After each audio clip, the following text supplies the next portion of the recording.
Xiao Yan tersenyum canggung. Kalau begitu kalian bisa ngobrol, saya pergi dulu begitu kata-kata Xiao Yan keluar.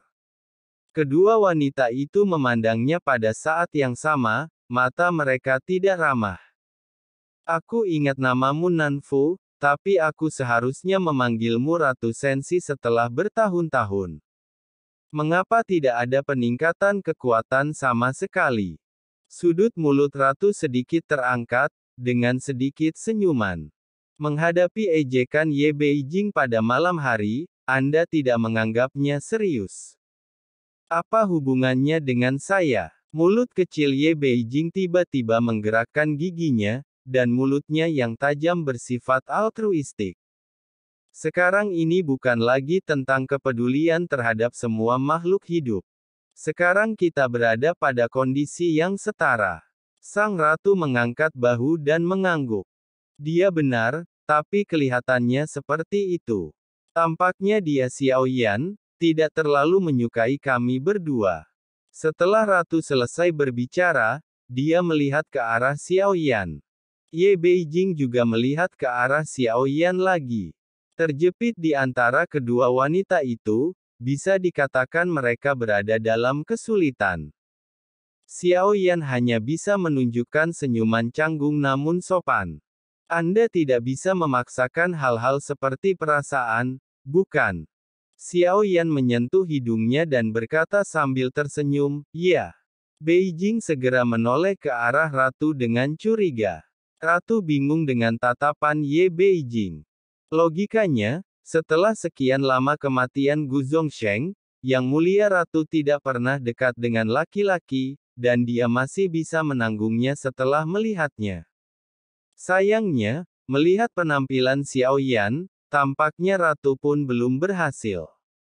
Apa yang tidak bisa ditolak? Saya telah mengembangkan Wanyu dan tahu bahwa saya ingin menjadikan semua pria di dunia sebagai yang terbaik di hati saya. Kami emosional, dan kami menghargai hal-hal yang datang secara alami, bukan karena paksaan. Ini bahkan bukan untuk mengejar dunia nyata. Meskipun kamu cantik, tidak ada yang mempercayaimu. 6 keinginan manusia juga telah merosot. Ngomong-ngomong soal nafsu, apa bedanya kamu dengan kuda jantan?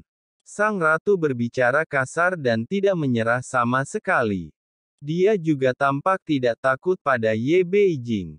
Apakah kamu tidak khawatir aku melakukan ini ketika kamu berbicara seperti ini? Ada cahaya terang di mata Beijing, tetapi ratu tersenyum, hanya karena kebaikanmu. Pantas saja Gu Chongsheng tidak menyukaimu, bahkan orang yang bereinkarnasi pun tidak menyukaimu.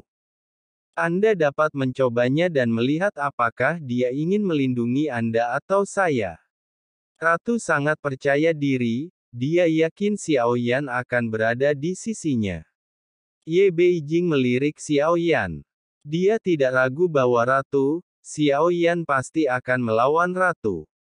Setelah melihat pertarungan Xiao Yan sebelumnya, saya tidak yakin tentang Xiao Yan Ye Beijing. Pada akhirnya, dia sepertinya telah memusnahkan Chen Miesi dengan cara yang tidak diketahui.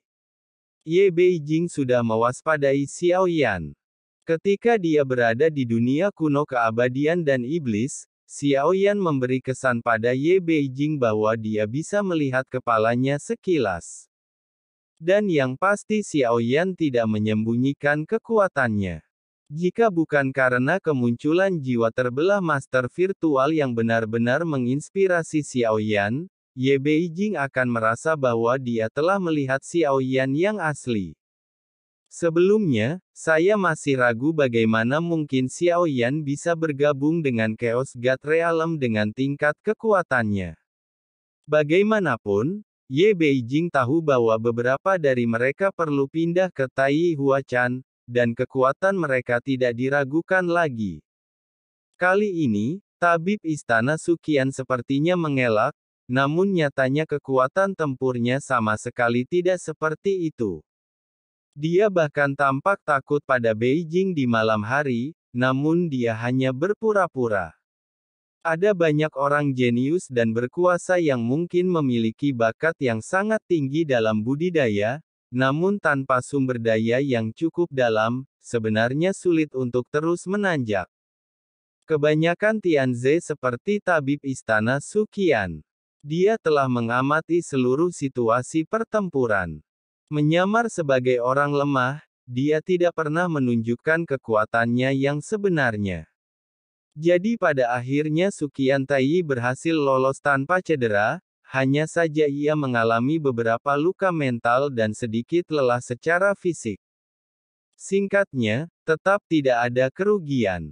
Menurut apa yang Anda katakan, semua yang kami praktikkan salah. Keabadian Tuhan seharusnya tidak ada. Tahukah Anda, Dong Wanyu mengetahui bahwa manusia dan hewan berkembang biak melalui nafsu, yang merupakan aturan reproduksi kehidupan. Dunia ini terjalin dengan aturan yang tak terhitung jumlahnya, dan tidak peduli aturan mana yang hilang, itu sangatlah mustahil. Mungkinkah ribuan peraturan perlu dibagi menjadi 369? Ye Beijing berkata itu bukanlah hal yang baik. Bahkan ketika dia membuka mulut untuk melawan, kepala Ratu Xiaoyan terasa sakit saat dia mendengarkan. Aturannya tidak ada yang namanya 369, tapi menurut saya aturannya ada 369. Yang sudah Anda modifikasi adalah level ke-9, setidaknya itulah yang saya pikirkan. Sang Ratu tersenyum sedikit dan tetap tenang. Ye Beijing mengepalkan tangannya erat-erat. Dia tidak suka menyia-nyiakan kata-katanya.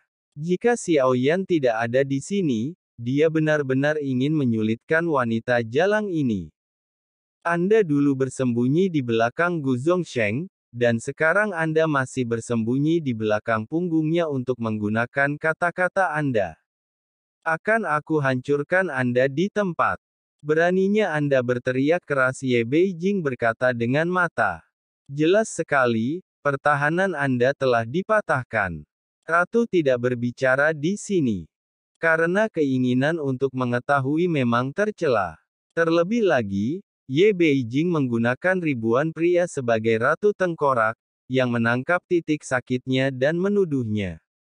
Saya tidak pandai bertarung dan membunuh, dan kemenangan atau kekalahan mungkin bukan sebuah pertempuran. Anda dan saya sama-sama dewa abadi.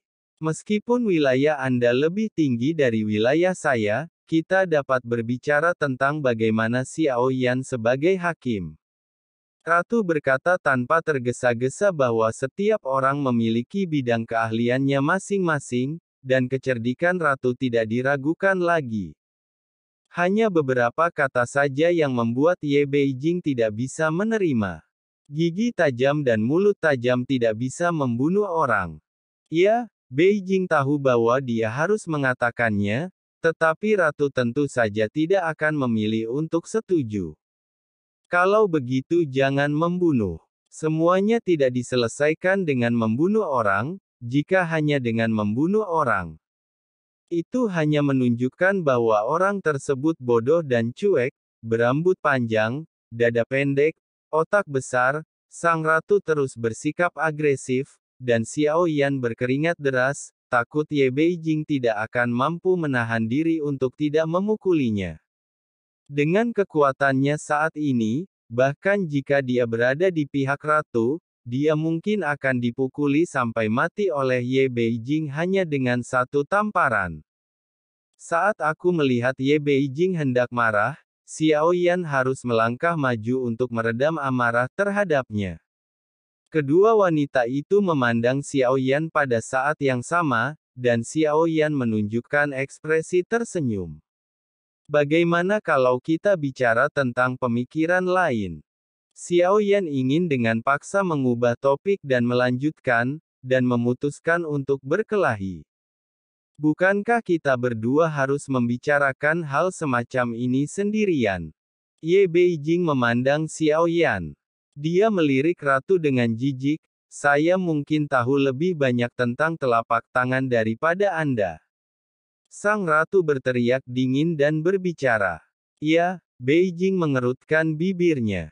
Dia merasa bahwa ratu tidak dipilih oleh alam dewa kekacauan dan berapa lama waktu yang dibutuhkan untuk mengetahui tentang penguasa kehancuran, tetapi Xiao Yan merasa sebaliknya, ratu pasti mengetahui sesuatu tentang dia, dan bahkan pertempuran itu telah berkembang sampai pada titik ini. Itu semua adalah bagian dari rencana ratu, dan bahkan fakta bahwa kebangkitan Xiao Yan, untuk sementara memperoleh kekuatan yang mulia sepertinya bukan suatu kebetulan, tetapi lebih seperti rencana yang sangat hati-hati. Xiao Yan memperoleh banyak hal dari pertempuran ini, meskipun kekuatan fisiknya telah menurun. Tapi dia mendapatkan boneka Yuan Shen dengan setengah dari Gu Jin, yang bisa memainkan peran besar apapun yang terjadi. Jika dia bisa merebut tubuhnya, Xiao Yan akan memiliki 2 klon jiwa. Selain Yetian, Panji penekan jiwa juga mengontrol jiwa master virtual yang terbagi. Ini adalah keuntungan terbesar dari pertempuran ini. Tuan virtual dari jiwa yang terbelah ini lebih suka melesakkan dirinya sendiri daripada dikendalikan oleh Xiao Yan, yang menunjukkan pentingnya hal itu. Xiao Yan tidak cukup kuat sekarang. Jika dia cukup kuat, dia akan benar-benar bertarung melawan master virtual suatu hari nanti. Jiwa yang terbagi ini akan menjadi langkah mematikan yang besar.